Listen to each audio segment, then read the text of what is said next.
In this video is our first entry into the realm of buyers. Now it's time to talk about how do we get buyers to buy from us, and this title is the Buyer Counseling Interview.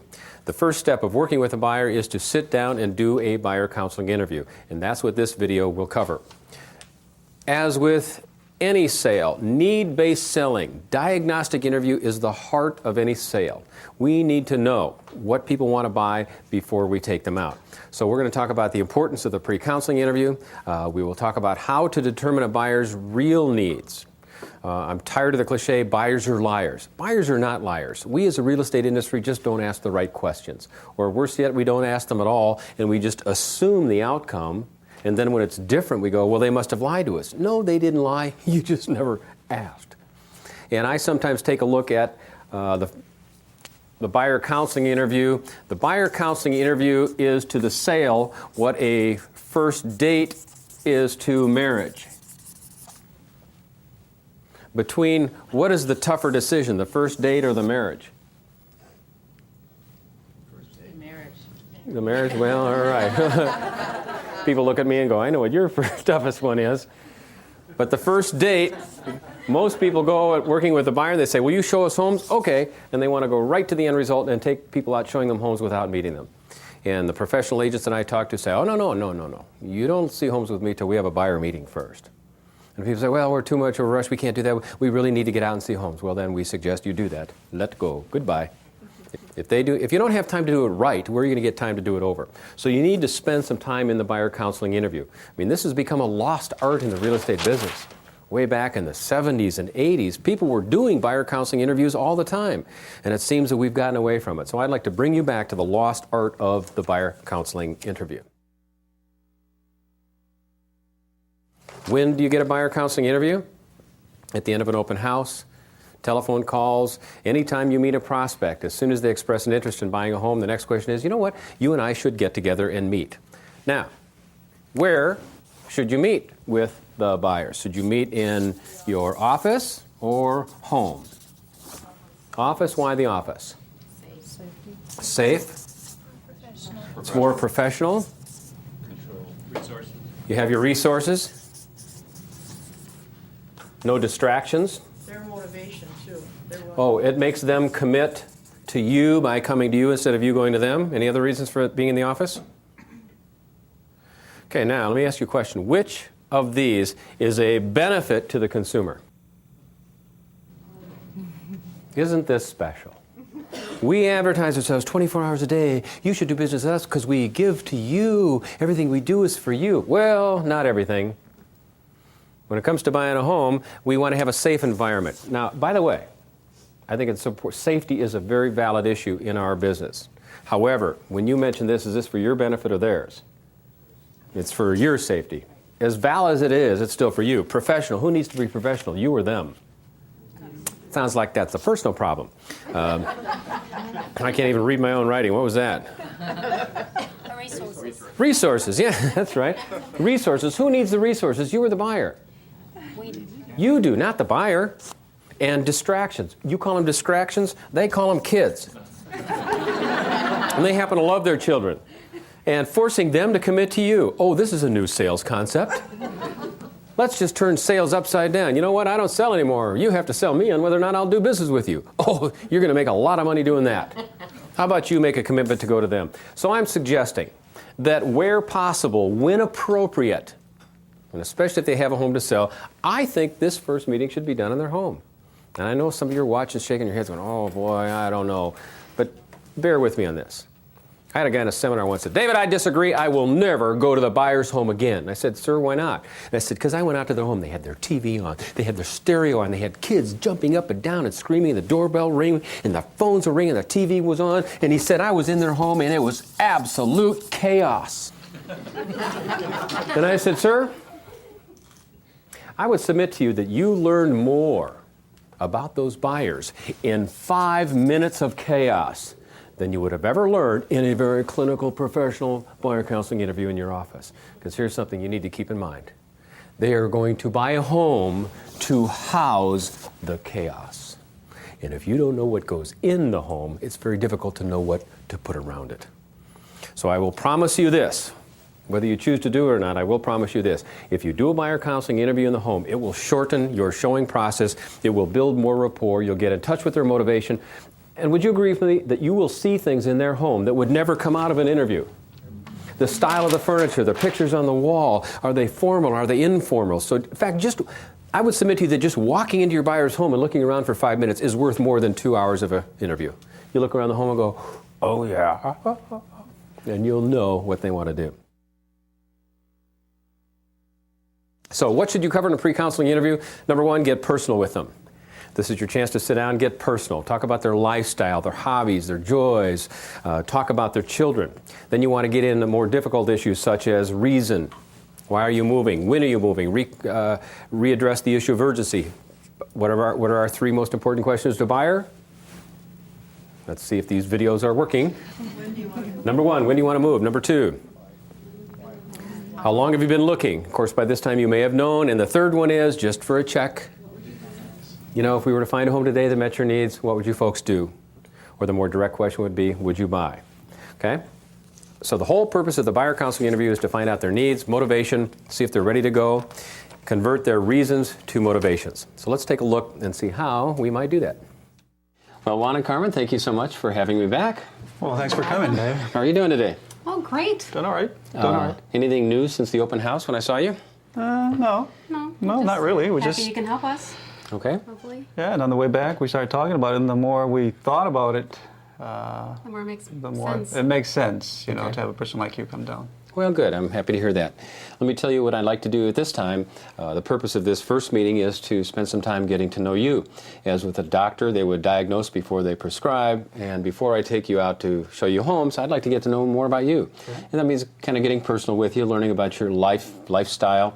And the more I know about how you spend your days and evenings and lifestyle, then I can, in my mind, think of a home that would meet your needs. And up to now, you've been doing primarily open houses, is that right? That's mainly it. And how has that worked for you? I'm tired of it. Yeah, it's starting to be a nice. I mean, it was a good idea. Yeah. You know, and that way you get to look different areas, different houses, but it gets to a point where Everything it looks hits an the end. same Sure. sometimes, yeah. Well, the good news of that is you got to learn the market. So you've That's ruled true. out a lot. So when I do take you out to homes that fit your needs, you'll know it a lot quicker. Right. You won't need to spend a lot of time figuring that out. Oh, good. That So sounds good. let's start. Tell me a little bit about yourselves and your family. Well, we have 3 kids, 3 teenagers. Jasmine is 20. Sebastian is 16. And Jacqueline is 13. Okay. How do they feel about this move?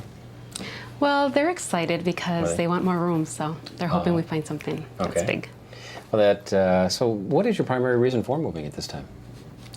Well, mainly the kids. I think they need more space. They're teenagers, so they like to have friends over, and Jasmine's in college, so Okay.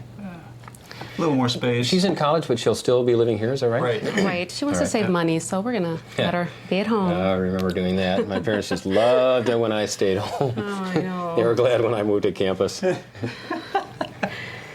Gosh. So talk to me more. You say more space for the kids. How would you be using that? What?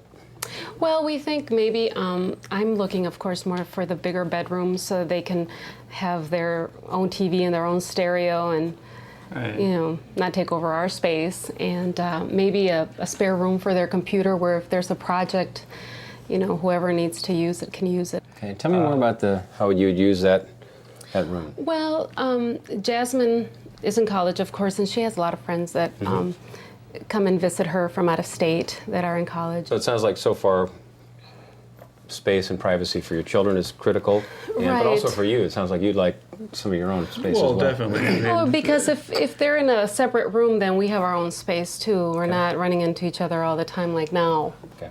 And this new house we're talking about, I mean, it's got to have the right things for our kids, but as well for ourselves. I mean, we're talking like if it's going to be, the kitchen's got to be right for me. The new houses now, they have like surround sound. Of course, that's going to be a big plus. Oh yeah. So it's toys. He's a gadget man, so he loves to have okay. all that surround sound and speakers outside and all that Yeah, good that's kind of stuff. fun. So many homes today are getting designed with all of that in there. Oh, yeah. Video and audio and internet access, and it's nice to have it in there. You mentioned the kitchen. Why is that important to you? Most of the time I cook. Oh, you do? Yep, I do. What do you So everything. from tortillas to tamales to beans. Yeah, I'm the kitchen guy. You are the kitchen guy. All right. So, How did you get into Thank that God. area of cooking? how did I get into cooking? Well, yeah. What else? The tamales? I guess necessities. Oh yeah, tamales. My wife and I, once in a while, we get together and we cook tamales from scratch. Mm-hmm. In our culture, So- that's kind of like a traditional food, and it takes a lot of space. You know, you have to spread out, and so as well as other foods. I mean, with the kids, Yeah, I it's kind of find nice that to have fascinating. lots of space. Let me ask you this: if you found a home that wasn't perfect but available, and you could buy it in 2.5 weeks and move in reasonably, would you? Is there anything you'd compromise on to meet the time deadline? Well, it depends what it would be. Okay. It all depends. Yeah. Well, anyway, that's important. Okay, so if we find you a home right away, you're ready to move. Is that correct? If Oh, it's to our absolutely. liking, yes. Okay. Now, the other issue that we're going to also talk about is selling your home, because that's going to be an issue you need to resolve before you buy. And do you want to spend some time on that issue? Because that's going to be important. Right. Obviously, somebody in a situation where they own one home, you're going to be moving in to another one. And the risk, the ultimate risk, if you go to opposite extremes, one is you buy before you sell, you end up with 2 homes. Mm-hmm. The other one is you sell before you buy, and you could end up with no homes. Right. And obviously, what we try to do is time it so they meet together. So you're moving along, and the closing date And happens. we absolutely need that. Yes. But given if one had to happen before the other, what's easier for you, having 0 or having 2? Probably having 2. Having 2 is easier for you? Oh yeah, Okay. if I know that I have one already to move into. Yeah. I mean, where are we going to put all our stuff if we have none? Well, it also becomes a financial issue, because sometimes the lenders won't let you close on the other one until you're released from the first, so you get into making Yeah. 2 house Right. payments, that kind of thing. See, and also we're planning this for our daughter, getting off the summertime, and she's going back to school, so we'd like to find a house so she can get all settled in. Okay. So I don't know. I think we can, go about maybe a few months with 2 Okay. mortgages and kind of. Well, we're hopefully gonna- that'll be enough time to sell the house. Okay. Ideally, what I'd like to do is reverse you on that. I would love to see you get your home on the market as quickly as we can, price it Okay. right, and get some interest in it. And if we can find a buyer come in and buy it, the risk is that they want to move before you can get out. So there is a risk. But what we'll try to do is have the buyer time it so they move in when you find another home. My experience is that it is easier to buy a home than it is to force the sale of a home. I mean, you can make the choice to say, all right, we got to go, let's pick one out and buy it, and you can make that choice. You Right. can't say, all right, we need to sell, so somebody come buy it. Yeah. Right? That's You true. have no control over that. That makes sense, So yeah. the best move is to control the uncontrollable. Let's get started, have your home listed. And if we price it right, market it right, we get a buyer interested in it, we can maybe have some flexibility and say, these people need to find a home, just so you know, and work on the timing. But if you buy first, it really creates a tough situation. And I don't want to put you in that bind either, because then you get into the probability if this home doesn't sell at all. I mean, No, and that you've does already make committed sense. to another one. See, I see that what can you're saying. you can put you in Well, a bind. see, That that's makes good. sense. We're learning. Okay, so Okay. I feel better starting at square one. Okay. Okay. Well, let's do that. So, all right, we'll make a note, and that's going to be our next conversation, is to talk about that. How many other homes have you owned in your life? I think this was our first the one. first one. Okay, so this is it. So this will be your first experience selling then. Right. Okay. Yeah. All right. Well, then I'll do a good job for you. Make your first experience a good one. Right. Okay. Any other features in a home that in terms of garage space? I would really like to have it attached to the house. I don't Okay. want a detached garage. Well, definitely it's going to be a That's some- at least 2-car garage. Oh yeah, that's important. Plenty of space. Okay. Now, in the district that I met you in yesterday, you said you like that. Is there anything you want to stay in that area? Are there any? What other areas would you consider? Well, I like the school district. It's fine if we could find the home that we want. Okay. That would be fine. Okay. Jacqueline likes, She her likes- friends are still there, and that would be ideal for her, I think, more than for us. So Okay. Okay. that would be fine.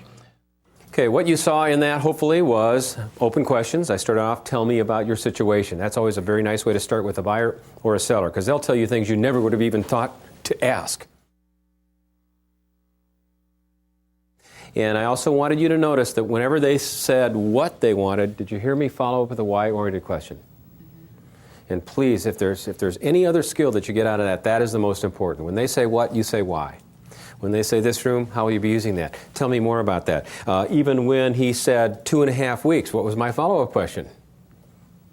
most people just go, 2.5 weeks, write that down, stop there. No, go further. I said, why 2.5 weeks? Then we find out about their daughter. We find out about the motivation. And that's the difference between an amateur salesperson and a pro. And that's digging deeper, getting into that lower level. Why would that be important later in the showings? School possession time? Well, for just a pure reason, be possession date. But if they start, well, I don't know if we should buy this house, and it's not the perfect house, and it's not a perfect home, but from what I understand, your real motivation is to getting settled so your daughter can be in school. And when you contrast the importance of a family peace of mind versus a home that's not perfect, which is more important to you? If they say perfect home, then that's fine. That's their decision. But if not, they move towards their motivations. So after you've determined their needs and motivations, the next thing you'll probably want to do is discuss their financial situation. Now, I'm going to guess most of you perhaps send your buying prospects to a lender for a pre-approval and to get a pre-approval letter. Is that right? Yeah. Okay, this is a personal opinion of mine. I think it's nice of you to sit down with a buyer and say, Mr. and Mrs. Buyer, I'm going to suggest that you do the process of pre-approval, but before that, would you be interested in seeing what a lender might be doing in that process? I think it's okay to review it with them. You don't have to do a complete presentation, but you might say, Mr. and Mrs. Buyer, let me just take you through the process. There's 4 things they'll probably ask you: cash, income, debt, and credit. And if you'd like, why don't I go through those with you now? We'll very quickly compute a PITI, required income, and from there you'll be prepared for the lender. So let's take a look at how I might do that. Next thing. Before you purchase a home, obviously we need to talk about all the financial issues.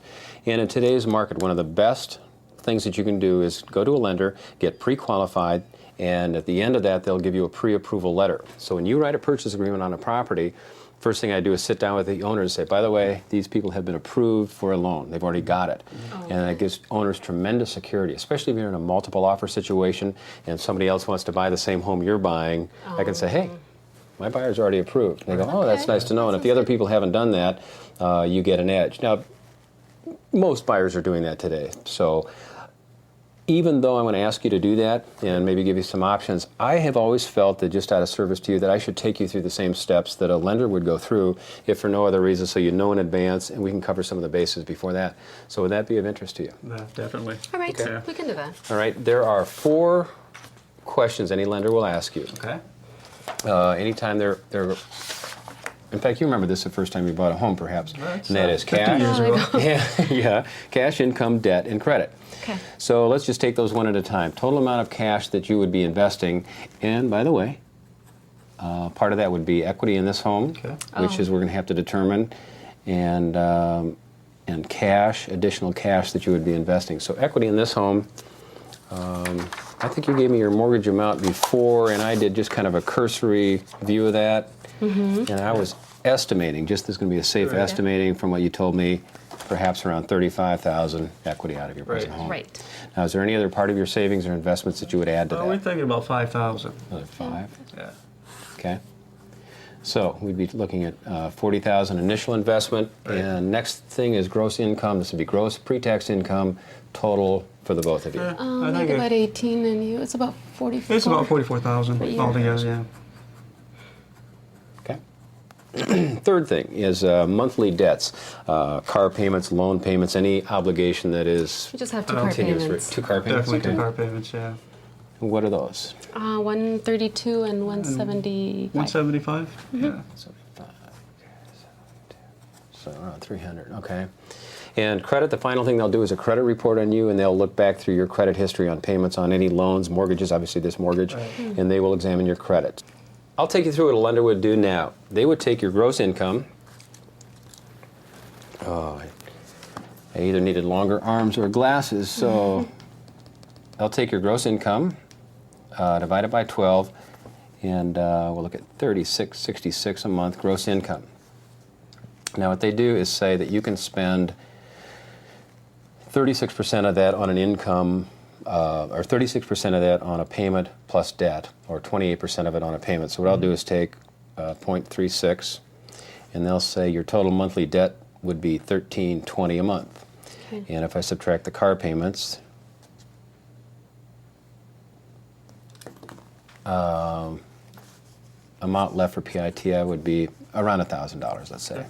So then what I do is I back into that, and I would subtract out in a general price range taxes and insurance, and I'm going to just subtract, just going to be kind of a round number, we're going to say we have $773 for use on a mortgage. So I'll enter that as a payment. We'll put in 7.5 for interest. I'll do it as a 30-year loan, and then we'll solve for the mortgage amount, and that comes up about $110,000.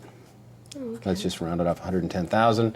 So then if we take the $40,000 that you want to invest in it, that's how we estimate a price at about $150. Okay, and that's what we had in mind too. Yeah. About 150, That's Pretty 155. comfortable. Yeah. So that's a very simple way to introduce buyers to the price. Are you comfortable with just discussing cash income, debt, and credit with these people? I think it's a service that you owe them, and it also shows your buyers that you know what's going on.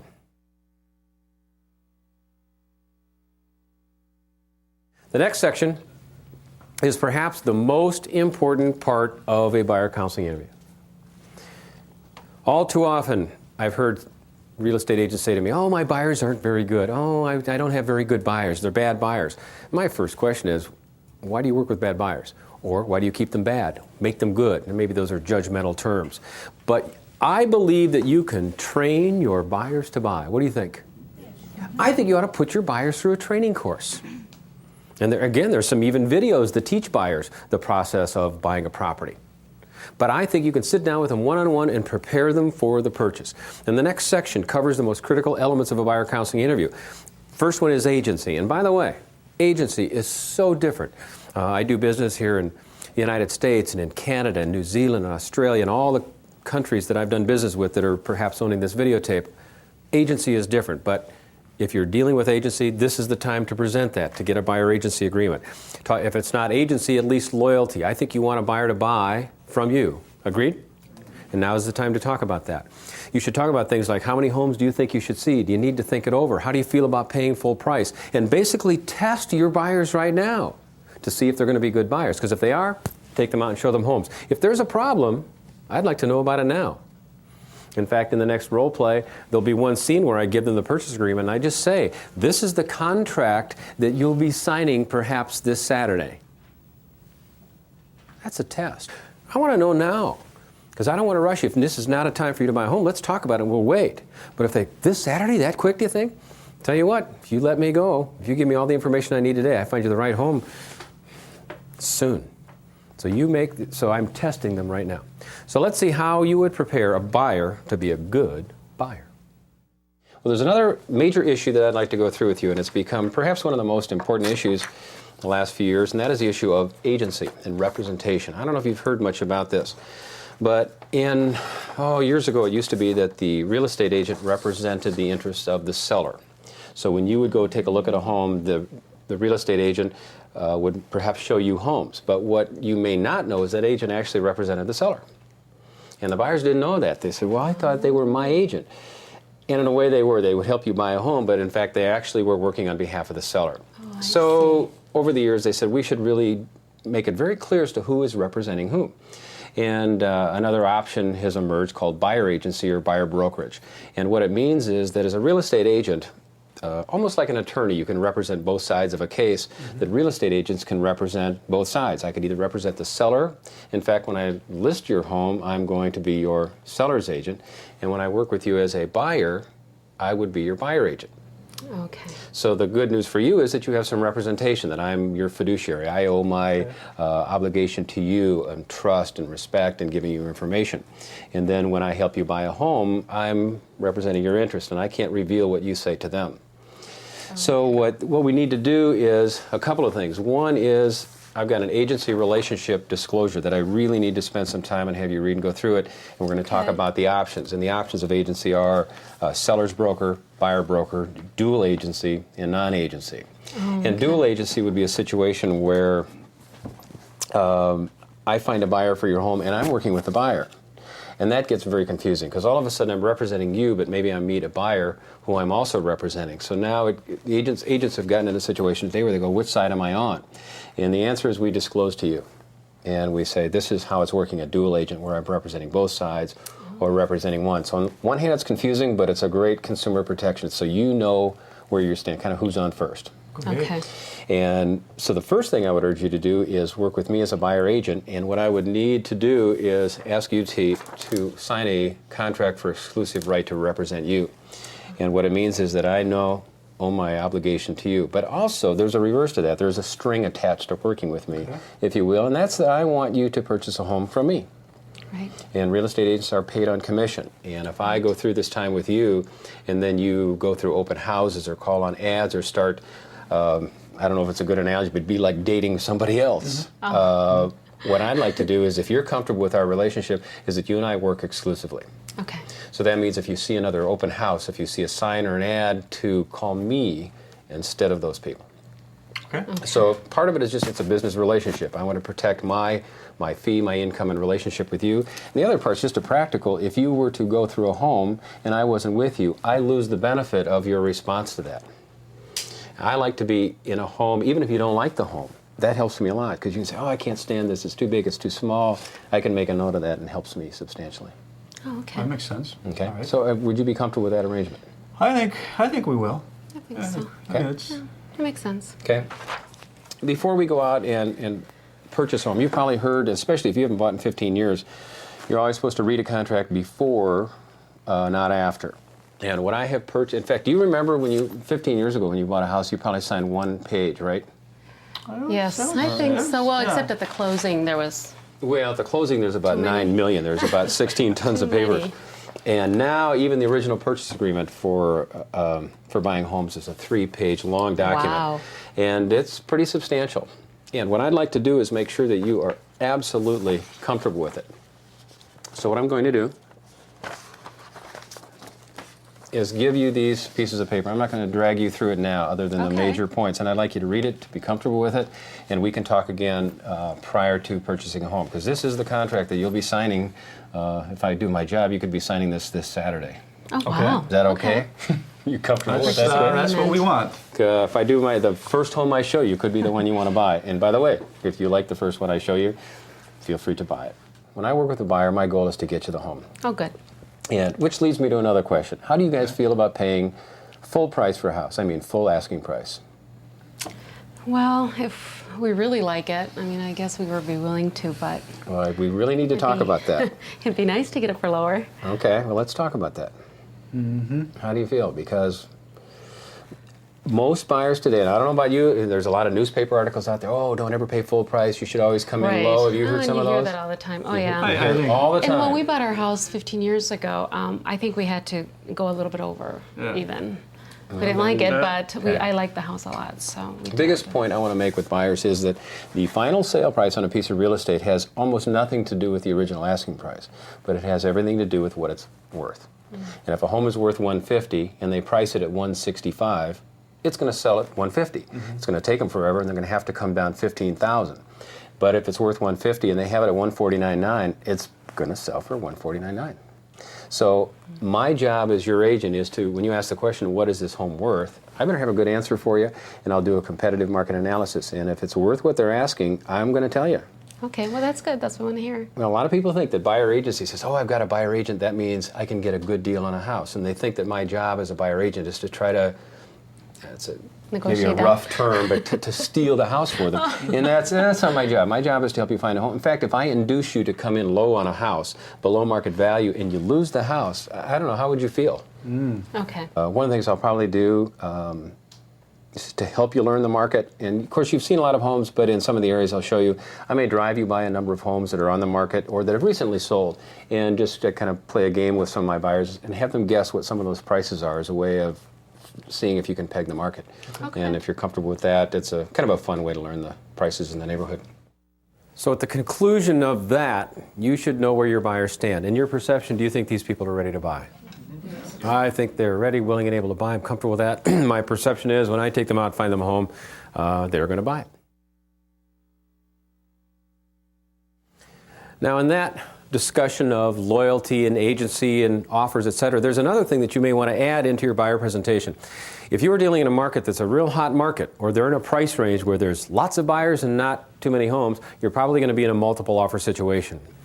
So this concludes the session on buyer counseling. The whole goal of this presentation was to, number one, learn their needs. Number two, find out if they're ready, willing, and able to buy and buy from you. And number three is to set them up to be really good buyers so when you find them a home, they buy. In that case, the objections you get from the buyer will be quite minimal and you'll have a very easy sale and happy buyers.